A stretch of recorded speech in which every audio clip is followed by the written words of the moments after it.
한 남성이 두 자녀와 함께 길을 걷다가 우연히 지인을 마주쳤습니다. 그런데 아이들을 바라보는 지인의 눈빛이 어딘가 석연치 않은데요. 그리고 그날 밤 지인에게서 걸려온 한 통의 전화에 남성은 그대로 폭발하고 맙니다. 최근 감당하기 힘든 고민이 생겼다는 남성. 대체 무슨 일이 있었던 걸까요? 자, 가족 여러분, 오늘 이 사연 좀 집중해 주십시오. 마지막에 이 제보자께서 우리 가족 여러분들께 그리고 저희 패널들한테 묻는 질문이 있습니다.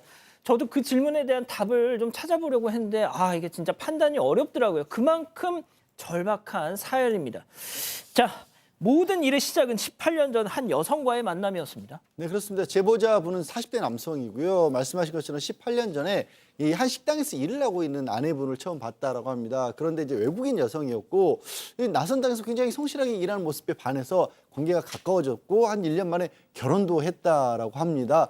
그리고 얼마 지나지 않아서 이제 첫째 아들을 낳았고요. 다만 이제 여성분이 나 돈 벌고 싶다라고 그래서 둘째를 갖는 건 좀 미뤄놓은 상태에서 일을 다시 시작을 했대요.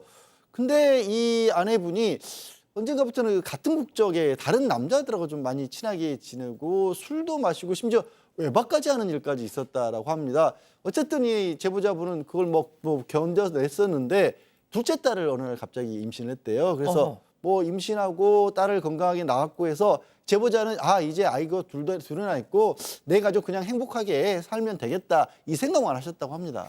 자, 결혼 후에 그렇게 착하고 성실했던 아내가 점점 좀 변해갔다. 자, 네. 특히 이 두 자녀를 대놓고 막 차별을 했다. 네, 맞습니다. 어느 순간부터 아내가 좀 뭘 사달라는 요구를 많이 했다고 합니다. 어느 날은 백화점에서 가방을 사달라고 해서 제보자가 거절을 했는데 갑자기 유치원생이 첫째 아들에게 좀 분풀이를 했대요. 심지어는 네 아빠 닮아서 못생기고 냄새 난다 이런 막말을 하면서 이 첫째 아들에게 좀 화풀이를 했다고 합니다. 아니, 친아들한테 못생기고 냄새가 난다고요? 네, 이게 보다 못한 제보자가 대체 왜 그러냐 이렇게 따졌더니 아내는 다시 가방을 사달라고 좀 얘기를 했고 결국 원하는 걸 얻어냈다고 해요.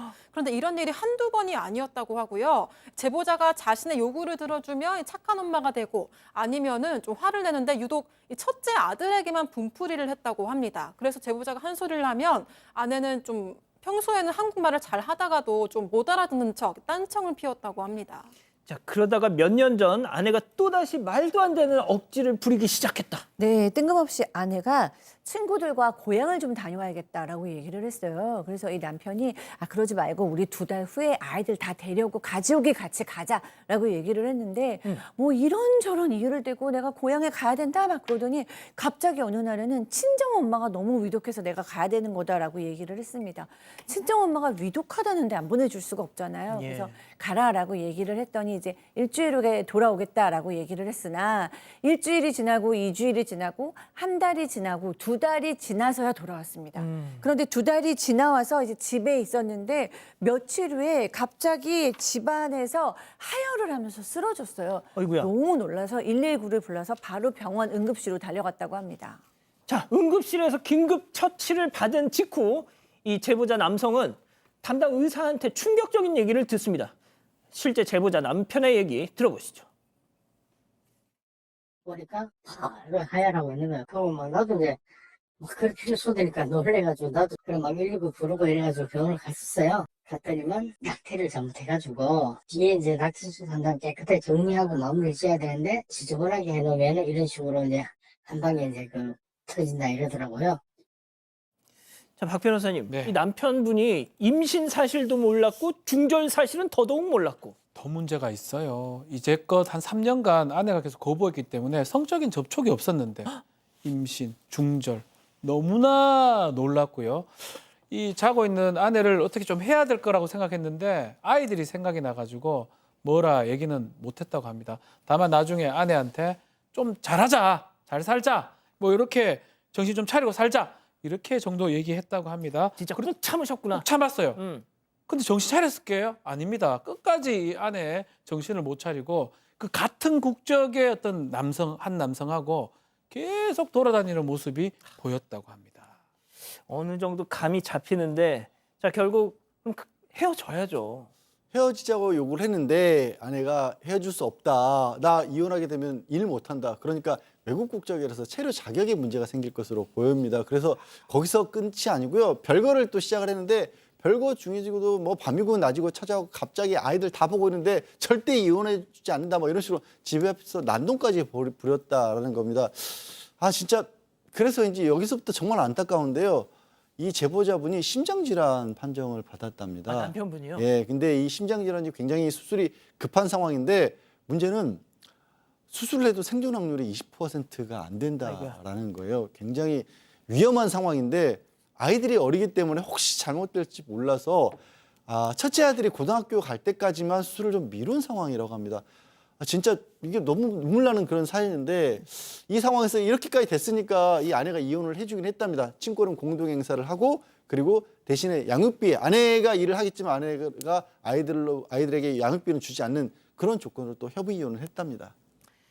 자, 뭐 이렇게 우여곡절 끝에 이혼은 했습니다. 하지만 오늘의 어떤 뭐 주제일 수도 있는데 진짜 문제가 그 다음 바로 둘째 딸 때문이었어요. 네, 이혼 후에 지인들을 마주칠 때마다 둘째 딸이랑 너무 안 닮았다 이런 이야기를 정말 많이 들었다고 해요. 제보자는 말도 안 되는 소리 하지 말라고 이렇게 버텼지만 이제는 가족들마저도 내가 돈을 낼 테니까 친자 검사 한 번만 해봐라 이렇게 좀 걱정을 하고 있다고 합니다. 심장 수술도 미루고 아이들 곁을 지키고 있는 제보자는 뭐 친자든 아니든 그 두 자녀들은 내가 끝까지 책임진다 이런 마인드지만 이 주변 사람들의 말들이 정말 하루하루가 고통스러워졌다고 하고요. 결국 이 곁에서 지켜보던 상담사조차도 일단 친자 검사를 해보고 그 다음 일은 다시 생각해보자 이렇게 조금 조언을 해줬다고 합니다. 이제 제보자는 마지막 용기를 내서 좀 모두에게 의견을 들어보기 위해서 이렇게 제보까지 하게 됐다고 전했습니다. 그렇습니다. 자, 그럼 여기서 오늘의 궁금증 짚어보죠. 예, 나를 닮지 않은 이 둘째 아이 친자 확인 검사를 해야 되느냐 말아야 되느냐.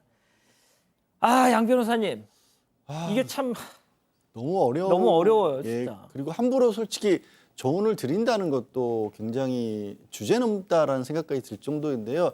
아마 상황상 어떤 상황인지는 오히려 제보자분이 더 잘 아실 것 같습니다.